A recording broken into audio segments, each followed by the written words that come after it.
Good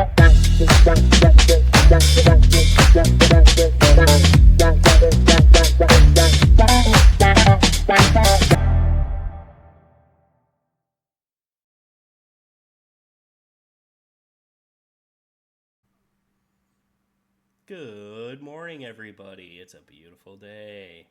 Welcome to the Fastcast, your weekly podcast of everything football, fantasy, predictions, bets, news, you name it. We got it all, guys. Every Thursday morning, 8 a.m., we're going to be on YouTube at the Fastcast, and today I'm joined here by the Fast Brothers. Let's talk about football. It's the last week headed in. As always, we're going to kick off the whole entire show, the shebang, with your weekly pick'ems. By the way, I'm winning.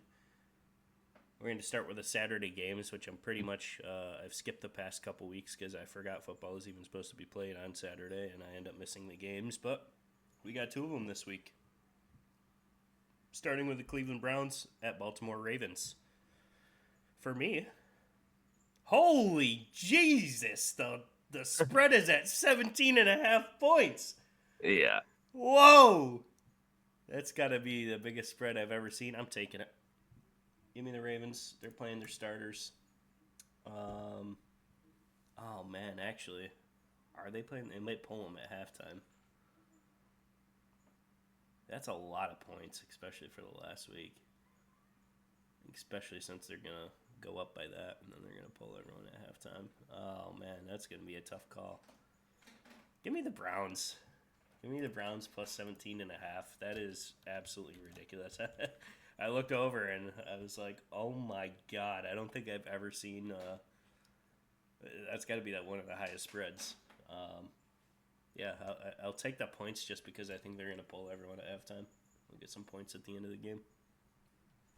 Yeah, I'm kind of on the same path. That's too many points, really, for me anyway. I know they're capable, but I mean, a week before playoffs, I don't know. Like you said, they'll probably pull their starters at halftime when they go up by 20. So, give me Cleveland plus 17.5. Big points. Me scared. The Browns also did win against the Ravens the first time around. It's not gonna happen again, but divisional game, anything could happen. I think it's gonna be a little closer. Not that close at all, but yeah, I'll do the same. I'll agree with both of you. I'll go Cleveland Browns with plus 17.5 spread. All right, we all have a clean sweep there. Let me type in the Browns because I just did it. Okay, let's go to the next Saturday game, which I'll probably forget about that's even playing, and then you guys will remind me because Boopita Boop Boop's going to be at the game, and I'll be like, oh yeah, that's right, there's football games on Saturday. Steelers at home against the Bengals in a must-win to make the playoff situation, but guess what, guys? They need some teams to lose. I don't know how this is going to shape up. We're at a pick 'em pretty much. Bengals favored by a point. Steelers at home.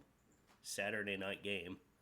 Who do we got here? Oh, man. Would I love to see the Bengals win this game and have their chances, watching the Broncos on Sunday. Just waiting to see if they win or lose. That would be so cool. I have them losing. Steelers +1. Yeah. Well, I have the Bengals winning this game. Pittsburgh is not playing great at all right now. It's going to be cold as hell in Pittsburgh. And the last time we saw a really cold game in Pittsburgh, they got smoked. So Bengals are on a roll. They're absolutely dominating as of late, and they are going to do everything they can because they're not going to know if they made it beforehand or a Saturday game. So they're going to ball out, and they're going to beat Pittsburgh, who already has a spot in the playoffs. So give me the Bengals -1. I agree with brother in the fact that I think the Steelers are going to win. I'm even going money line Steelers. Bengals, they're going to give it their all, but I don't know. I think people are overhyping them still. I think their defense is still a very big problem.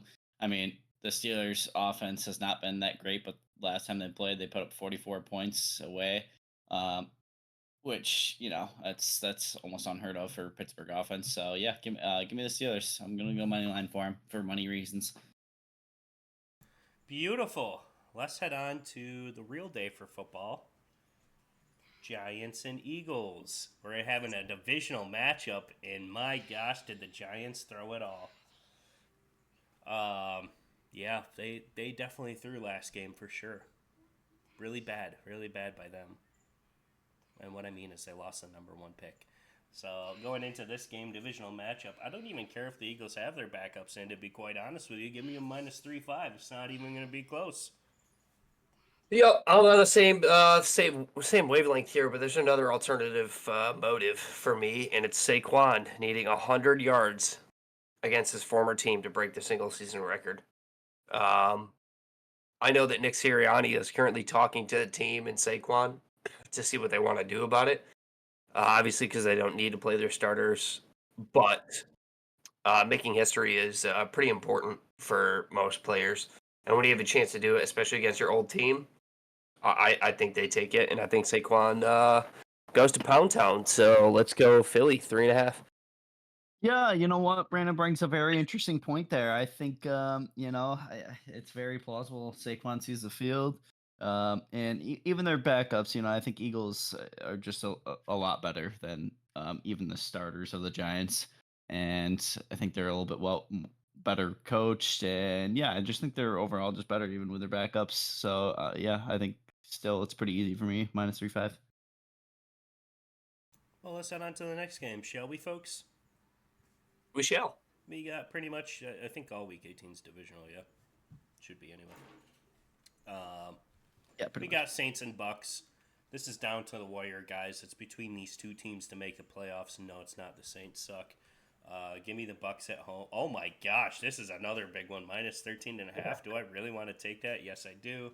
They're going to win by 2 touchdowns. They're not pulling anyone. They know they have to win to make it.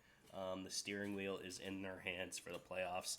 They're not going to lose at Tampa at home with the playoffs on the line, guys. Okay, let's be real. They're going to definitely win by this 13.5 points. Bucks at home. Let's go. Playoff run. They're going to win. -13.5 against the Saints in Tampa. And it's not cold. Next. You're done. I can go now. Okay, so Bucks. yeah. Yeah, okay, Oh, I'm done. Yeah, well. go ahead. Yeah. Yeah, it's Bucks 13.5. They are fighting for the spot, and they're gonna get it against the Saints. The Saints are not good.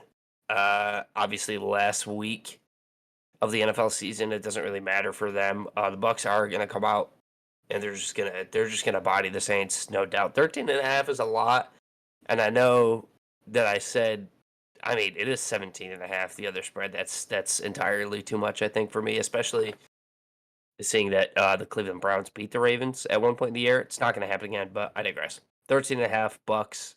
Yeah, I'm taking it. I'm taking the spread because they're starting quarterback. I forget who it is.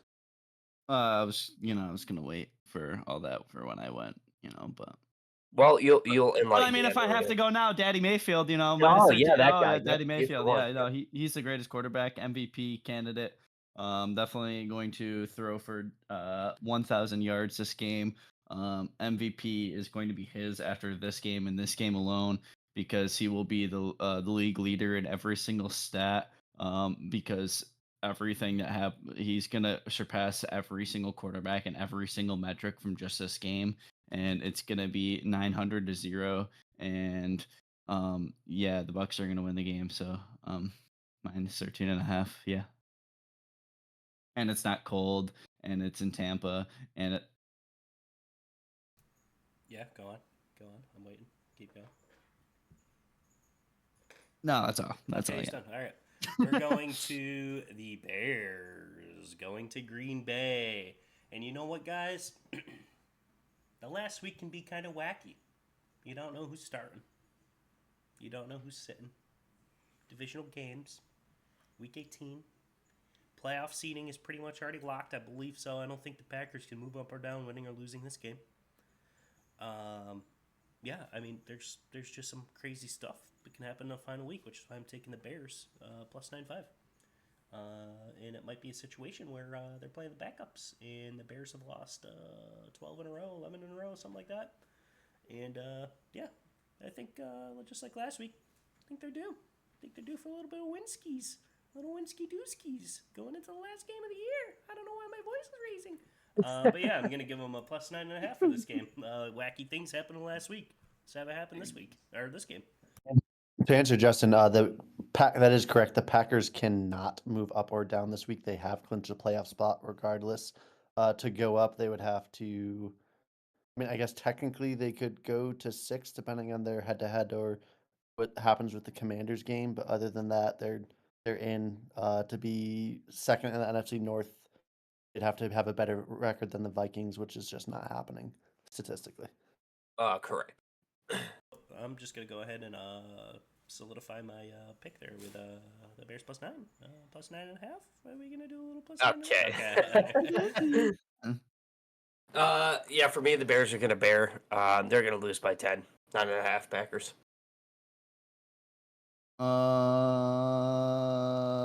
Seven, yeah. So like the Packers and the Bears. Packers own them in Lambeau, so yeah, go Packers. Not minus 9.5. I don't think Bears are due. I think the Bears are due for a trip to Cancun. So yeah, Packers minus 9.5. Yep.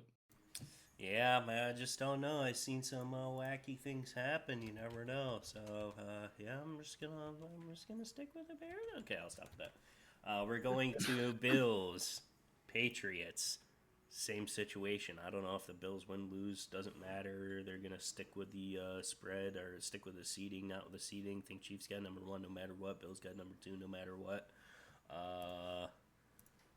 This might be a backup situation, and I think it probably will be.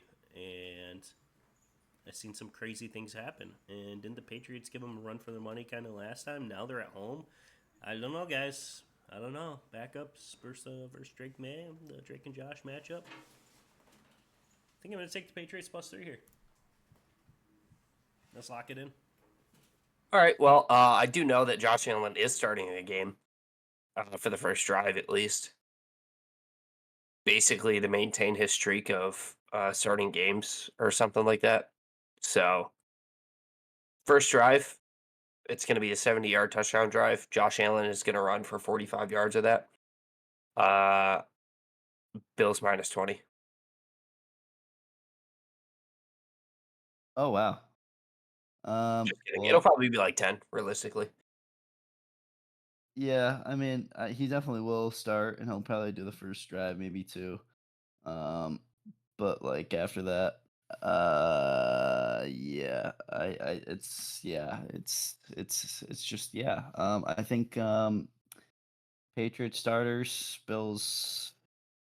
Yeah, I get the Patriots for this one. I can't lie. Not because the Patriots are better. No, the Bills are the best team in the NFL. But we're talking secondary, teams and whatnot. Drake and Josh, the little mac and cheese boy, or not mac and cheese boy. He's gone. But yeah, Drake May, he's pretty good. So I think he can do it against a backup team. I'll give him the benefit of the doubt. I'll go Patriots plus 3. That sounds beautiful, guys. I Thank like you. the I like the picks there. Let's continue. What do you say? We're going to Panthers. The Falcons. You know what that means? They need a win, and yeah, I don't know. They need the Bucks to lose, which they play kind of at the same time. They're going to be playing definitely for that spot. Oh man, the Panthers are they looking good enough, and the Falcons kind of falling down enough a bit to have a 8.5 spread. Man, I really feel like, man, I feel like I'm taking a lot of pluses here. I think I'm going to take the Panthers. I think I'm going to take them plus 8.5 here. I don't know if even with everything on the line, I think they could keep it close. To be completely honest with you, even in Atlanta. Yeah, I'm taking Panthers.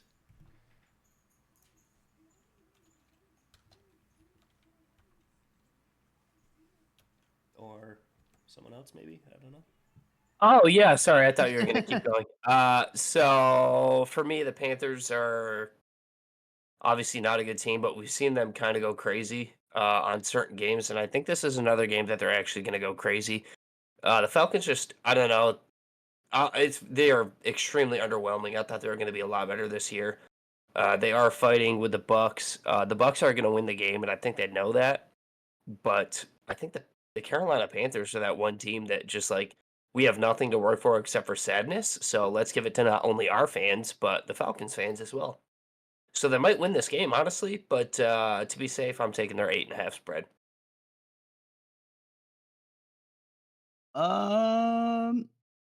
You know what?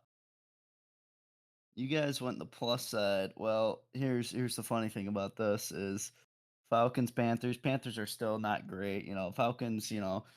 Penix is putting up more points and not turning the ball over as much. I mean, he's throwing his picks.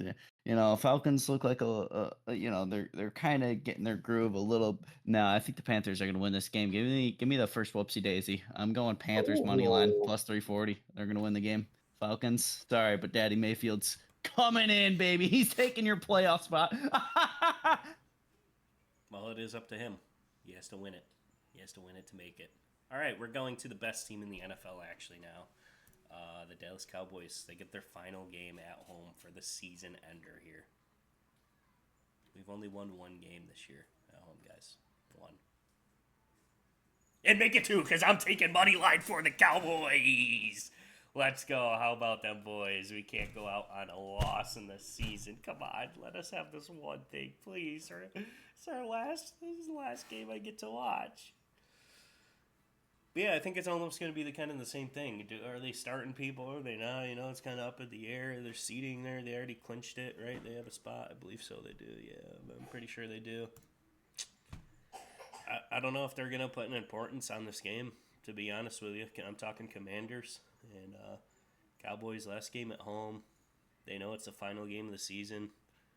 Divisional matchup. They're going to give it their all. They want to beat the Commanders. I want to beat the Commanders.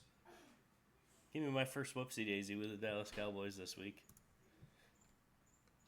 Copium?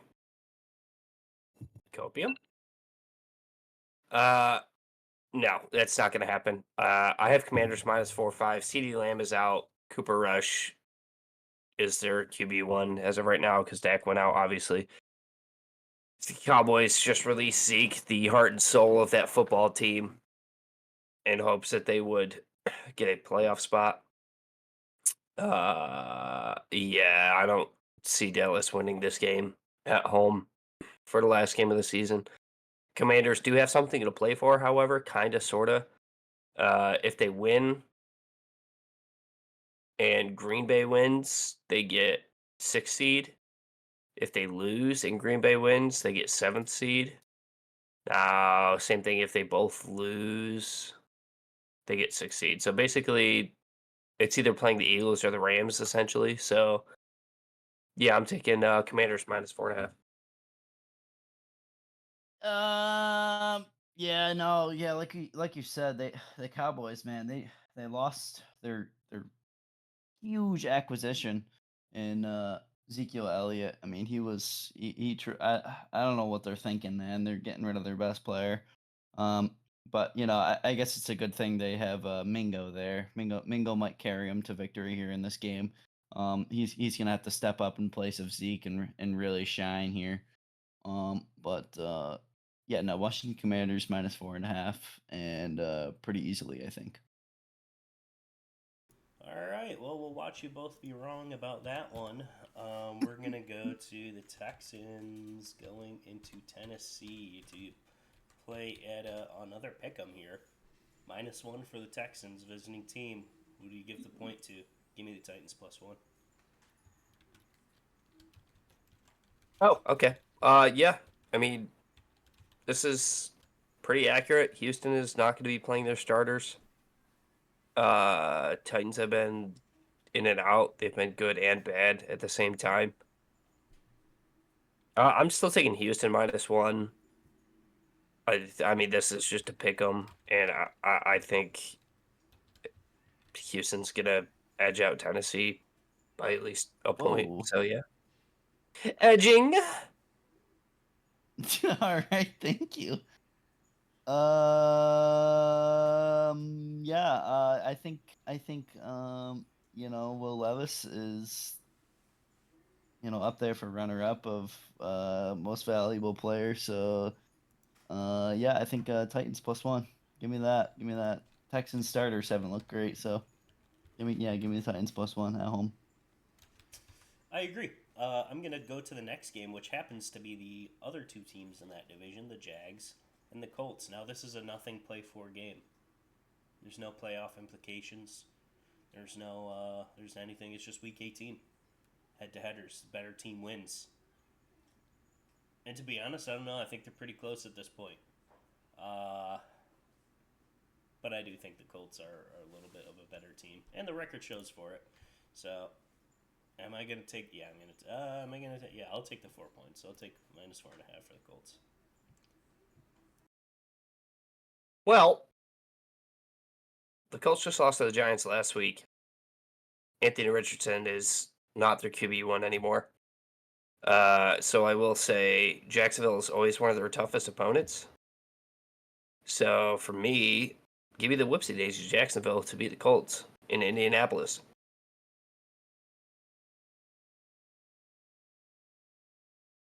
I agree. For my second whoopsie days, give me the Jacksonville Jaguars to beat the Colts in Indianapolis. I think Mac attack, mac and cheese, Mac Joan Daddy. I think he's gonna dial up some sauce to Brian Thomas, and he's gonna want to go out for his last day. So yeah, ball out, King. Let's please save my fantasy championships, buddy. All right. Well, let's talk about one of the ones that interested me quite a bit, and here's what I have to say about this next game: Chiefs and Broncos in Denver. The Chiefs are scared.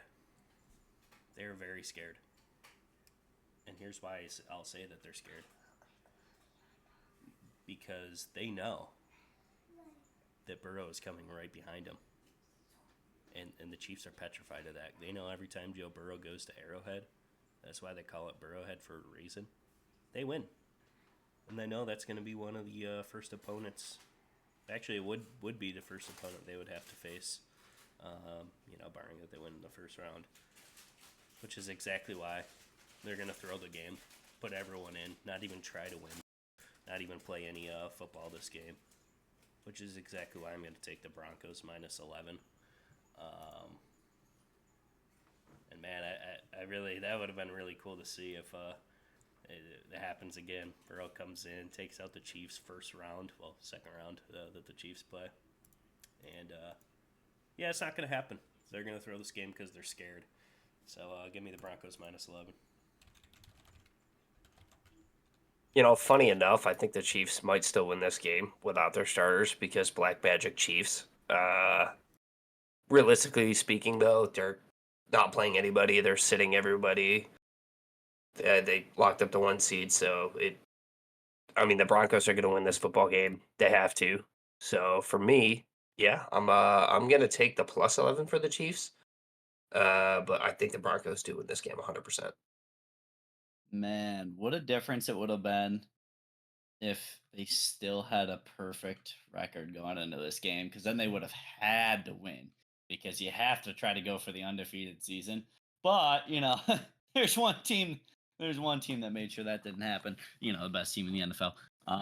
So yeah, I mean, Chiefs. I don't know how they are where they are, but yeah, they're 100% going to throw this game. I think they'd much rather see Denver in the playoffs than the Bengals, and that is completely fair. So yeah, give me the Broncos -11 as well.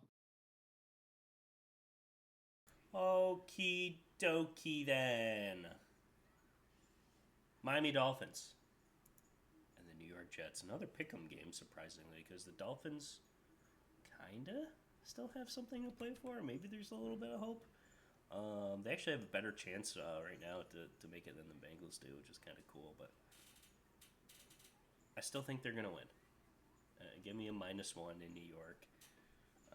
They know they have to win, and the poor Jets, man. The poor Jets. We're gonna talk more about them a little bit later, but yeah, give me the Dolphins -1. Yeah, Jets, man, the freaking Jets. The only thing that keeps me from thinking the Dolphins are going to win this game is the weather because they're in New York. Dolphins do have to win for any sort of hope at the playoffs. They're pretty much cooked, but it's still possible. I think they have to win. Uh, Bengals win, Ravens win, Broncos lose. I think if the Broncos lose, they're in. But that's not going to happen. So in New York, I don't know what the weather's going to be. I think it's going to be like probably close to 10 degrees. I don't think Tua is playing though. I think he's doubtful. So they'll have their backup in. Yeah, give me the Jets for the pick 'em money line.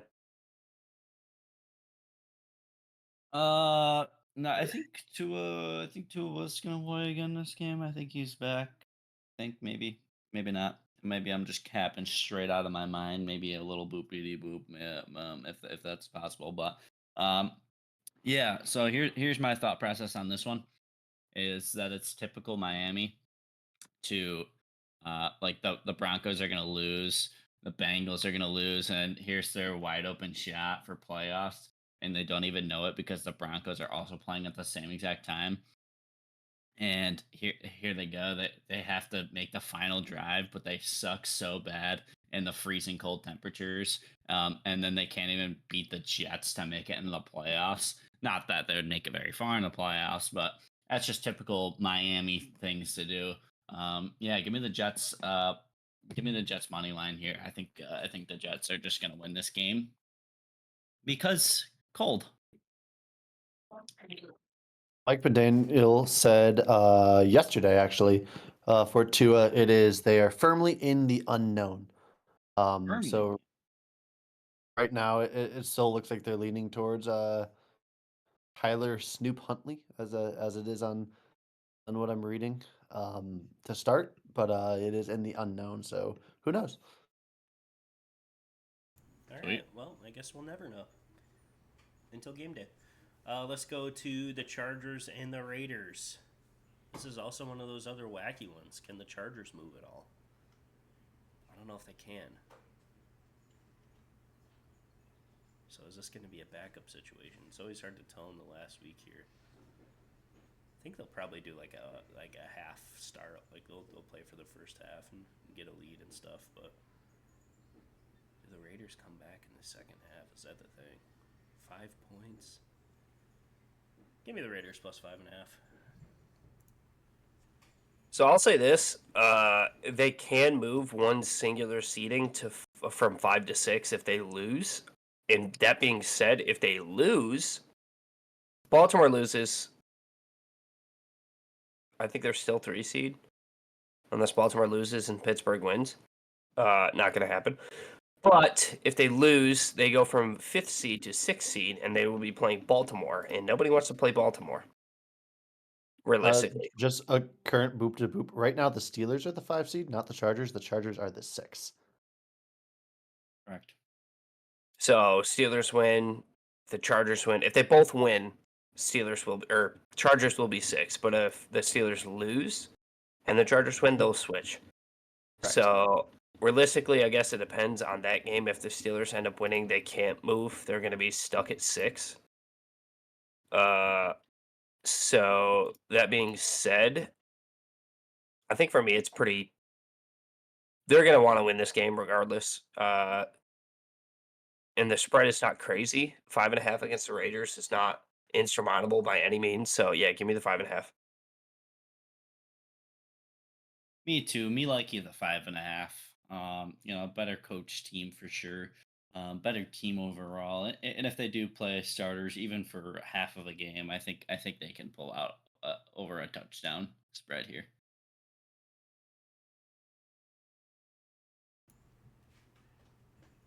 Who did Brandon pick? Chargers 5.5. Oh, okay. Well, here we go. We're going to go to the next game. And this is Seahawks are out.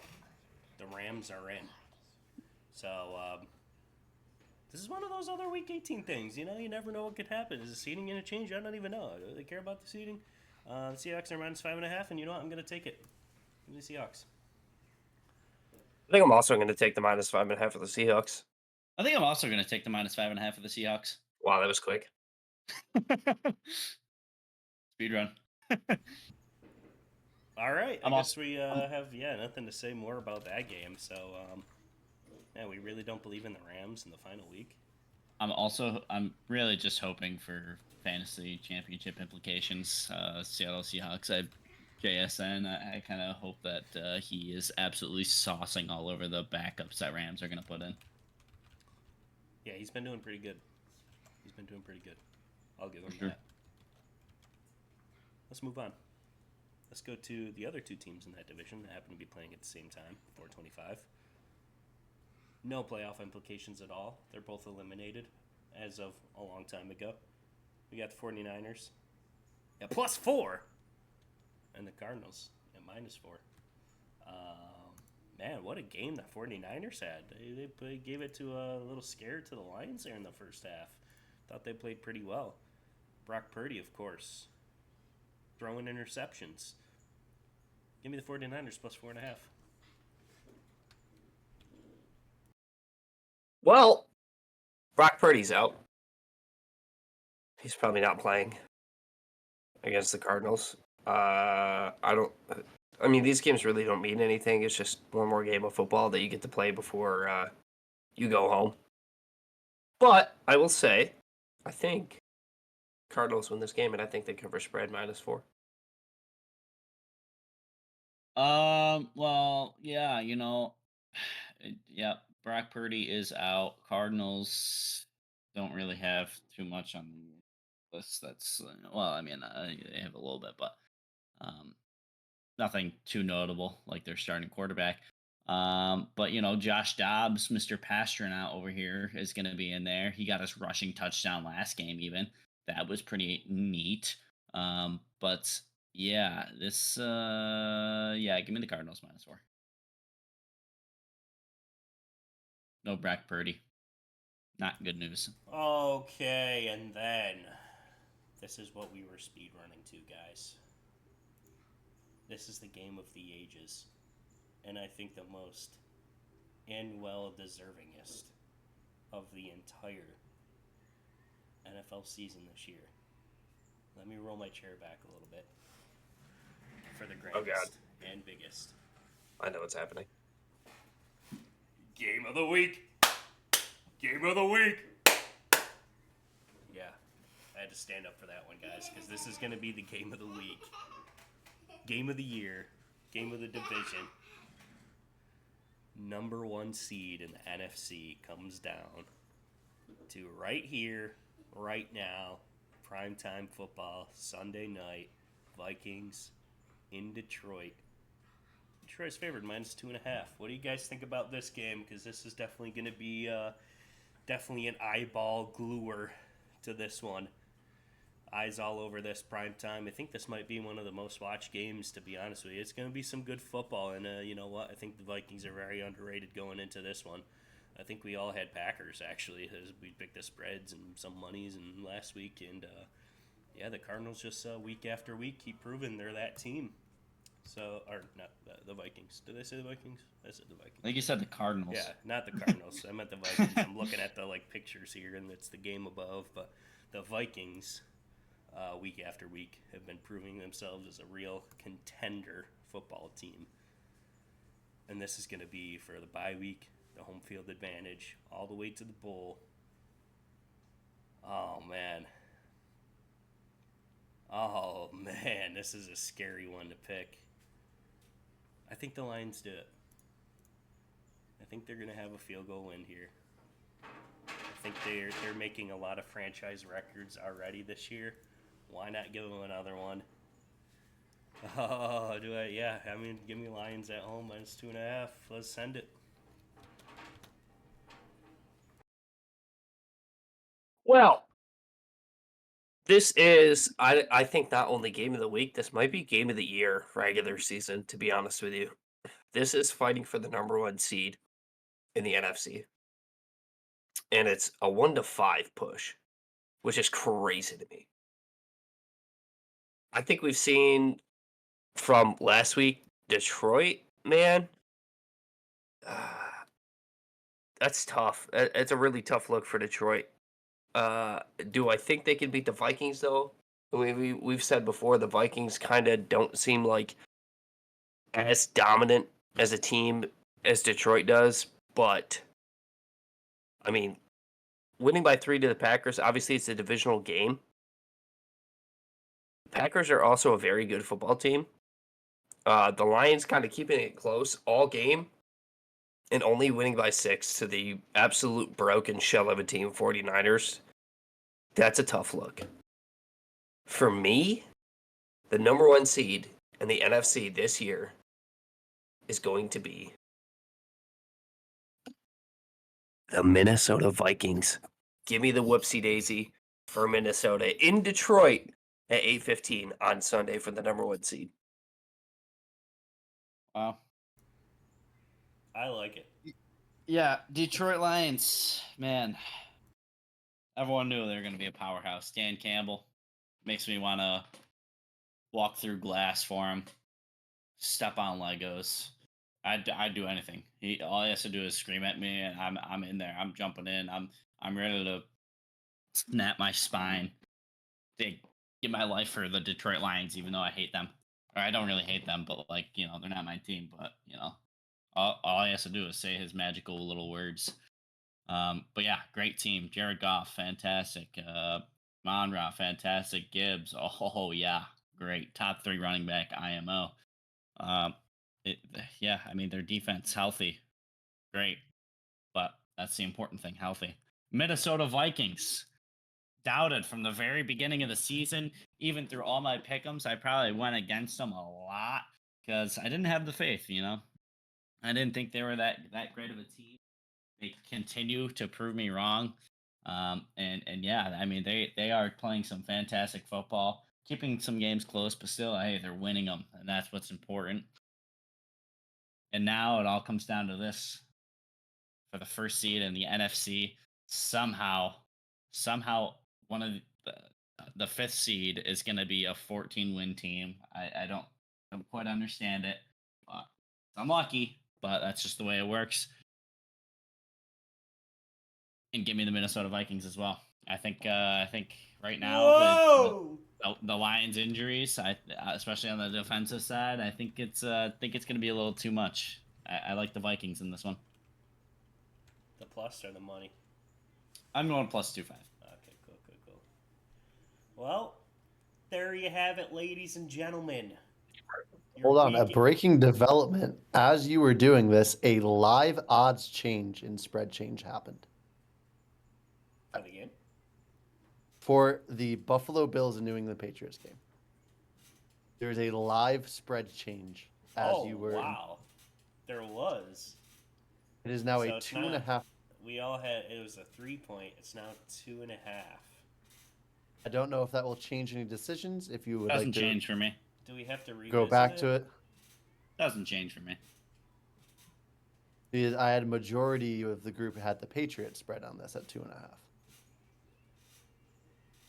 Yeah, I had +3. Brendan had -20. You know- Yeah, even put me down for Patriots money line for this one.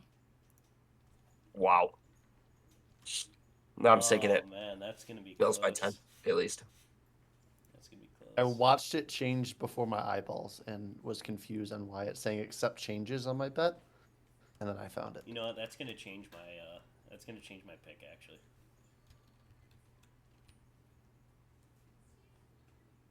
Do I want to Who? do that? Yeah, I'm gonna change my pick to Bills -2.5. Actually. Yeah, we're gonna do a live switch as the live odds just changed. I'm gonna switch mine instead of the Patriots +3, Bills -2.5 now. Brandon, So you think it's going to be a 3-point game? Yep. And Yeah, no, I'm you still sticking. have them Bills -2.5. Yep. And then Caleb has +2.5. Yep. Okay. All right. That's cool. Well, now there you have it. That was kind of cool. That's never. Yeah. the first. Yeah, that's pretty interesting. But now there you have it. All the picks are in Week 18. Wacky things happen. You never know. Start, stop. Who knows who's going to be in the game Week 18? Anything can happen, really. But let's move on. We're in the last week of the season, so let's kind of take a recap. Let's open it up to all the teams in the NFL.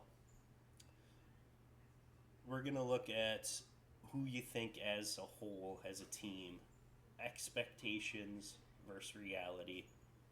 Who was a winner this year? Not necessarily even making the playoffs is considered to be a winner.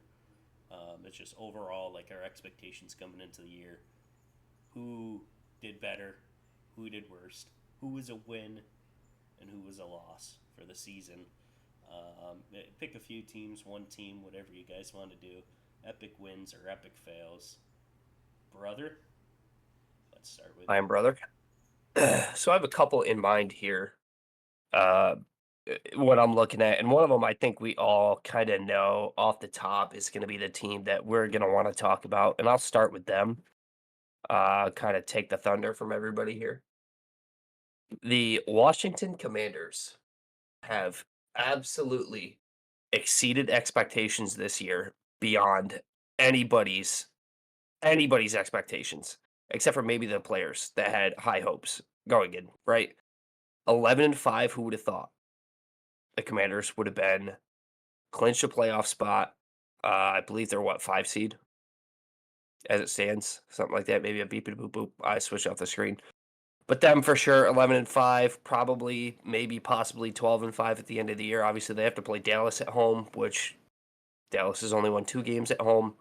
I don't think they win a third, but we'll see. I'm very surprised by them, 100%. So I'm going to start with the Commanders. Now, for the loss, I'm going to do one of each here for the letdowns, right? I was kind of aiming towards like the Dolphins, realistically, as a letdown in the AFC East here. I had assumed that they would have at least 11 wins on the season, but obviously Tua doing what Tua does and making his head go boing, it kind of deflated the sales quite a bit. Would you consider that a loss, though, if your starting quarterback gets injured? Because you can't really help that. Yeah, I still do. I mean, no, you can't help it, and we've seen it happen to Detroit as of right now. They're losing literally everybody on the team, but they're still 14-2. Their entire defense is basically on hospice. So for that, I would assume that they would let up more points and lose more games without a whole defense. I mean, Aiden Hutchinson going out for the year. Now David Montgomery at the back end of the year, still only losing 2 games the entire season. As these injuries start piling up and occurring, they're still winning games. Now Miami, yes, it's your quarterback, it's the leader of your team, but they still have a pretty solid team. And obviously going 8-8 and still losing. I mean, they kind of picked it up when Tua got back, but I mean, they lost what, 3? I think 2 or 3, maybe 4 when Tua got back. I can't remember what week he came back, but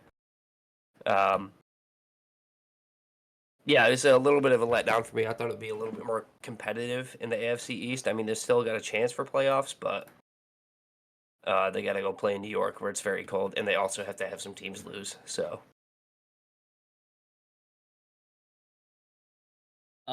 Yeah, for me, I have many clear like big winners, big losers. Winners. I mean, hey, people exceeding expectations. You want to talk about exceeding expectations? How many people put? Hey, no bias, but like, how many people put the Bills like number 3 in the AFC East? Like, I'm sure like a lot of you did. Okay, everyone's the Jets are gonna be so good. Oh, because they got Aaron Rodgers back. Dolphins, Dolphins were doing really good. They're still the Buffalo Bills lost Stephon Diggs and all these guys. They're gonna suck. They're gonna be like about even, and they're not gonna be a yeah, well, yeah, it didn't work out that way. I think with goes back to the MVP thing. I think what Josh Allen is doing with what he has is incredible. I think that's a big win for the Bills. Same thing with the Vikings too. I mean, how many people had the Vikings even last in the NFC North, thinking, they're only going to have a couple wins this season. I mean, they're still a solid team, but who thought they were going to be competing right now for 15 wins on the season and the number one seed in the NFC? Because I know I sure didn't. Yeah, it's just I think those are the two really big clear winners for me. The two guys that really surprised me this year. As for losers, I mean, quite a few of them. But San Francisco, what happened? The big powerhouse of the West down there, and I don't know. I mean, I always thought it was going to be a little bit of a competition between them and the Rams. Just going back to last year, they didn't lose too much, but I don't know, just that year difference, especially with Debo.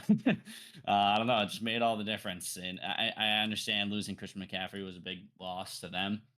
But I mean, even the backup, Jordan Mason, he was like almost leading the league in rushing yards before he got injured, of course. But still, even then, they weren't doing all that great.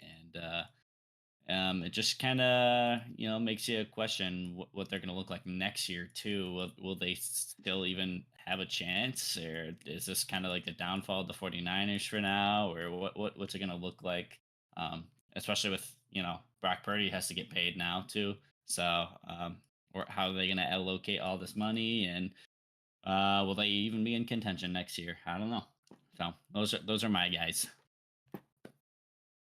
Well, yeah, there's some good seasons for a lot of folks. I thought you were going to say the obvious winners, which it could honestly go to both of these teams. You are right. The Commanders, what a hell of a year for them. I had them as 5-12 in my predictions when the year started. So flip that around, and that's probably what they'll be, which is absolutely insane. So yeah, that's a clear winner. Um, and I had the Vikings 3-14. So flip that around, and that's probably those are the two like, oh my god, what happened kind of things. So um, yeah, those are huge, blown out of the water expectations for both of those teams. Both making the playoffs. Pretty solid teams to make a good effort and run at it. Um, and also my third big winner of the year. Give it up for the New England Patriots. They stuck to their guns this year. They made it happen. And by golly, they're probably going to have the number one pick. What a win. So, yeah, way to A go, little twist on Patriots. What a twist. That's a great job by them. Now let's talk about the little underwhelming teams. And first I'm going to say is what I believed to be one of the most winningest teams this year in the Houston Texans. When you have a good rookie starting quarterback season come out and you boom, no one, you hit the playoffs after what was their year before that? They went like they had very bottom of the division, very minimal wins. You throw in the rookie in there and you're making the playoffs. Almost the same thing as the Commanders here. No one expected it whatsoever. You expect a ladder step up from there.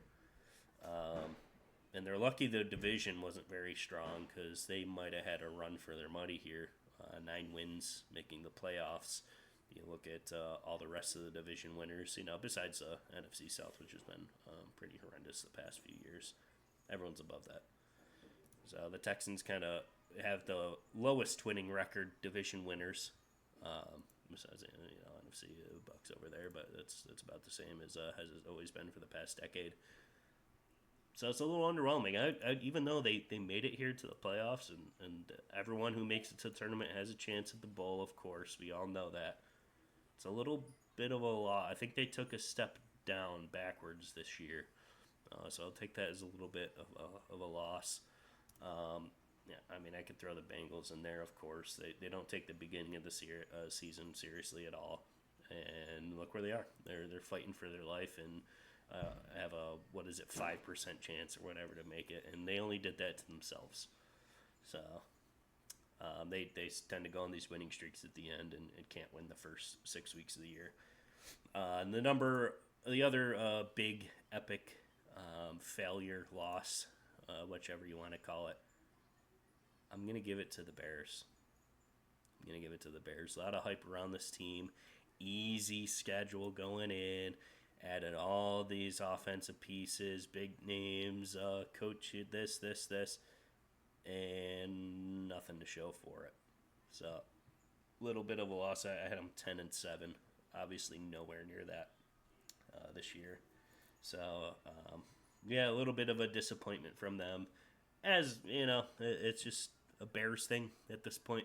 It's almost like the Jets. You know, you just expect it to happen at this point. What do they need to do? Which is going to bring us into our next topic. I want to talk about Aaron Rodgers and the Jets. A little bit about the Patriots too. We'll go to the division, the two bottom teams in that division. What do these guys now at this point, the longest active streak of missing the playoffs, and the New York Jets? What do they have to do to turn this franchise around? It seems like this year they had everything coming into this year. Top 5 defense. All they needed was a new quarterback. Aaron Rodgers coming off injury. Here we go. The old veteran MVP Super Bowl. Does he have a Super Bowl? I don't think he has a Super Bowl. MVP Aaron Rodgers coming in. Supposed to be the turn of the season. All these offensive weapons, Brees and Garrett, and you get Devontae added in. You know, they got all this, and the coach. They went through coaching changes. Everything seemed to happen this year, and no, they have 4 wins, which I think is worse than they did with Zach Wilson last year. So what do they do? What you're the GM, you're the owner. You have to make some decisions here. What piece do you need to add? What do you need to draft? What do you have to do to get some wins and make it to a postseason for the first time in 500,000 years? Brother. Go back. Aaron Rodgers does indeed have a Super Bowl victory. Yeah, he It has was one. against, unfortunately, against the Pittsburgh Steelers in So 2011. Super Bowl Super Bowl champion, 45. veteran Aaron Rodgers coming in and nothing. And Fun fact: he sucking. has also not made it back since. Yeah, and speaking of which, he does have another year. He's through 2025 with the Jets. I believe that was Reason's contract later or earlier. So what do you do with him? Are you sitting him? You throw him in for the other year? What do you draft? Like what do you do, brother? Well, sell the team. This is the easiest way to get rid of your headache because there's a lot that has to happen here. Obviously, the firing of Robert Saleh really didn't do anything. I know we had talked about it when it happened. You know, these teams that fire head coaches, they come out the next game and they end up dominating and they play well. They got a new coach, new scheme, and all that. But realistically and honestly, for me, Aaron Rodgers is, I don't want to say the problem, but he's definitely a big problem in New York. He's nowhere near where he used to be. I don't think he'll ever get back to that point. I honestly think his ego is another issue. If you hear some of the things he says about getting traded and getting cut or whatever, he's like, I don't care. Like, I'm Aaron Rodgers. It doesn't matter. Type of attitude. Uh, the Jets have good pieces. You know, they have good pieces pretty much everywhere. And when you look at success of a team, you look at 1, the head coach, and 2, the quarterback. They fired the head coach. They're still 4-12. Their quarterback has done nothing for them at all. Everyone thought they were like he was going to be that guy, like you said, but he's just not.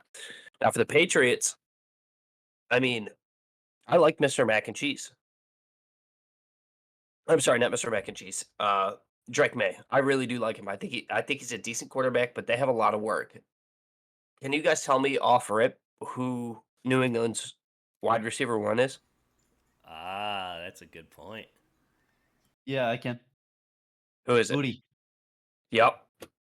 Basically, they have I see what you Kayshawn did there. Booty, Demario Douglas, Kendrick Bourne. Right, Ramondre Stevenson is really not that bad. I feel like the scheme has to change a little bit, but you need offensive weapons. You really do. They are, I think, literally dead last in the league in passing yards per game. Dead last. They have I'm glad you no mentioned that weapon. too, because I'm going to add this as you're going over the Patriots. When they shout out like the draft picks, all the media, oh, Travis Hunter, he's going number one no matter what. Obvious first round pick, you have to pick him. Is the number one pick necessarily a thing to follow? Is that going to help the Patriots at all? You get both sides of the ball player. Never seen that before. Is this something like a wide receiver? Is that something that they should go for the media pick? And how do you think that turned out for the Bears this year? Is it all on Caleb Williams' shoulders, or is it the same thing over there? I think they have a coaching issue over there personally, but how much of the blame do you put on the number one draft pick and the media pressure? Go with the Patriots first, as you were explaining it, but yeah, I'm going to throw that in there. And Caleb, you can add that too to your thing. Sure will. So realistically, when you look at a team like this and you look at the number one draft pick, it's only one guy that can do only a certain amount of things every single play. Right? If you're looking at Travis Hunter, he is both a corner and a receiver. Now, the question is, I think everyone's kind of thinking is, where are you going to put him? Where's he going to play? Are you putting him at corner? Are you putting him at receiver? So I guess it's predicated on the team that drafts him, what they want to use him as. You can't put all the blame on the number one pick. However, when you're looking at a team like New England, you need more than just one guy. Drake Mays, obviously, like, he was a decent pickup. Obviously, there's no Jaden Daniels. It's no Bo Nix, which some people might say I'm crazy for saying Bo Nix, but he's been playing pretty freaking well. So you need more than that. Just that one guy, the one media legacy guy. And honestly, I'm not following the media. I know that they have people that professionally scout players and look at different things and look for different scheme fits and all that. So, for me, it's you can't follow the media just because it's going to be a good story. Like, if you want to win football games, you have to take it serious. And when you're looking at a guy like Travis Hunter, I mean, look at the conference he's in college.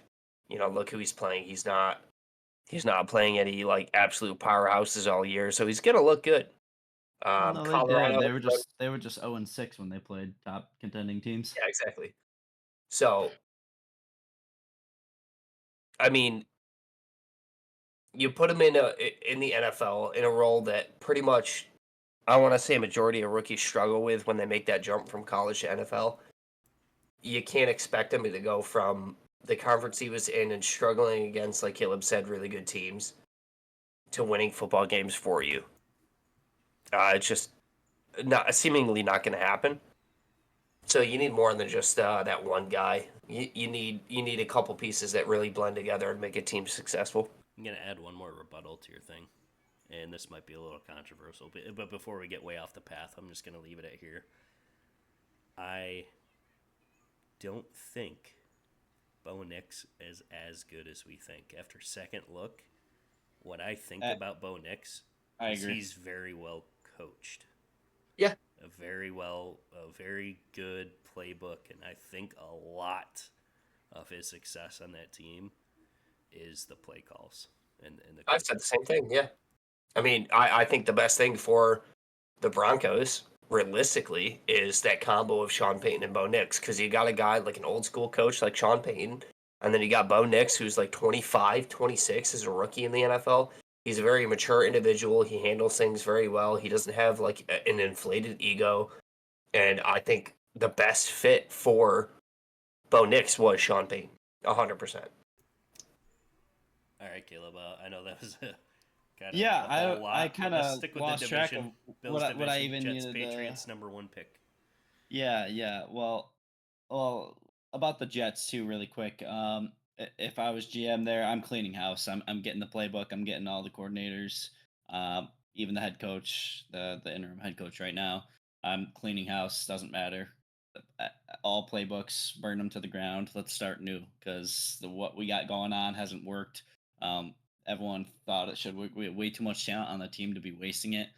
So we're gonna have to get a fresh start here. We're gonna have to get something that works for everyone, the talent that's on the team, because clearly it is not working.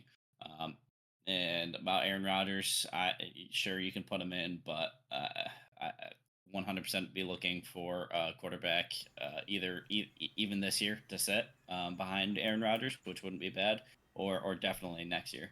But for Patriots, about the number one draft pick, Before you move on there, would you say yeah, that the Jets have like a cultural issue where it's like they know they're playing for the Jets and it's kind of like just that vibe where no, maybe no, the no. motivation of the players are off and they don't really want to put the effort or play or put 100% in behind because there's some kind of like cultural mishap. No, absolutely not. I mean, most of the players on that team, I mean, when they start the season, they're emotional. I mean, you see like Garrett Wilson, things that Rogers does. He screws up. Everyone gets mad. No one wants to lose. These guys always want to win and want to show out. And they have, like I said, way too much talent on the team to be this. So right now, there's definitely probably some demotivation because of just how poorly the team has been doing. But yeah, that's why I mean that's what I mean. We got to clear house. Get the morale going. We need something that actually works. And I think cleaning house would be a good idea to try to get a fire lit under them. But Patriots, number one draft pick. If they get it, hopefully, if they, blow it and beat the Bills, they won't have it. But if they do have the number one draft pick, it is 100% got to be help. It's got to be some sort of help. You could go receiver. You could get a very big defensive guy. However, it's probably going to be a receiver, I would imagine, because Drake May is proving to be them or him for them. So for me, it's not Travis. If that's what you guys are wondering, it's not going to be Travis. Number one, if he's going for receiver, it's going to be what is his name? Yeah, Travis Hunter isn't even the best receiver by like a decent amount. So if they're going for a receiver, they're going to try to grab a receiver. They're not going to try to go for some unicorn mystical pony that also plays cornerback just because he can play two roles. It doesn't entirely matter because it's a whole different ball game in the NFL. You're not. He's probably only going to end up playing one position anyways. It doesn't matter what he says and oh, I could play button. It's NFL. It's much different. And plus, you're gonna get old, and your bones are gonna get brittle, and you're gonna be injured every single season if you do that. So, Trust me, I feel that every morning. mm-hmm, exactly. But yeah, definitely go for a receiver. For me, it's not gonna be Travis. He's not even the best receiver. He's not the best corner either. Just he can play both positions very well. Don't get me wrong. Heisman winner. Of course, he's talented. So one team will be very happy to get him. However, if I'm the Patriots, it's not going to be him. It's going to be the top of the top of the top. So Someone won the triple crown, right? I think for receiving. So I mean that's the guy right there for me. yeah, let me ask you this: a little interesting spin on it.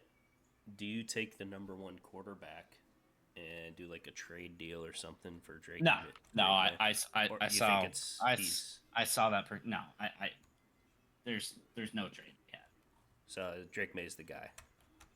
I think He's gonna be absolutely. their See, my future. thought process on this is why would you risk a quarterback who is doing a decent amount and actually playing fairly well right now for another mystery, and then you'll have who helping out. y- Coaching this rookie quarterback. You're going to leave it to the coaches, and sure, but it's just much better to have like a veteran behind you. And if you're going to have two rookies, then well, I guess if you trade it, no, I don't think it's a smart idea. I think you stick with Drake.